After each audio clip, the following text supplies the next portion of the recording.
Hello guys, so welcome again dito sa ating YouTube channel, dito sa Factastic Carl, dating Carl Garage, no? So ngayon ang pag-uusapan natin is wiper motor kasi itong sakyan na to ay nagka-problema sa wiper. So nung sinubukan, ayaw gumalaw yung wiper blade, pero nararamdaman mo, maririnig mo na umiikot naman yung motor, gumagana. So nung binaklas, yan, ito yung pinalitan na bago, pinalit na bago.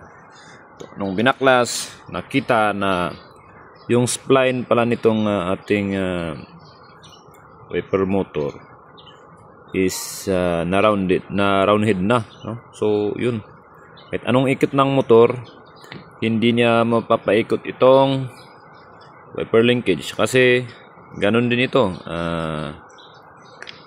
Masyado na rin siyang pudpud. So ang nakitang problema dito is malamang nung kinabit hindi masyadong naigpitan.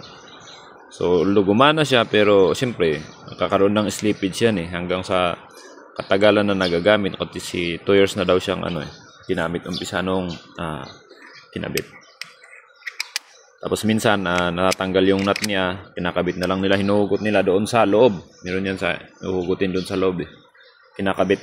Kaya iwasan na ganun na pag natanggal, mas maigi baklasin ito, ilabas itong motor para maigpitin siya ng maayos. Kasi pag hindi yan nagpeta ng maayos, maglalaro yan hanggang sa pudpurin niya itong ating male to male. Ito yung female.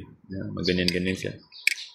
Maggalaw-galaw siya pag kasi supposedly dapat nakalak yan pag naigpitan. Ngayon, pag na-round head na siya, kahit nakalak, iikot lang ito. Ito pala. Niikot lang itong motor. Pero itong linkage niya, hindi niya mapaikot. So, hindi ikot yung wiper blades.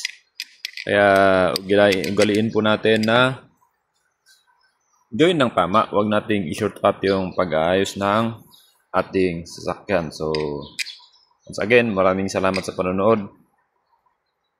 At sana may natutunan kayo sa araw na ito. Para hindi mangyari sa inyo ang ganito, higpitan nyo ng maayos.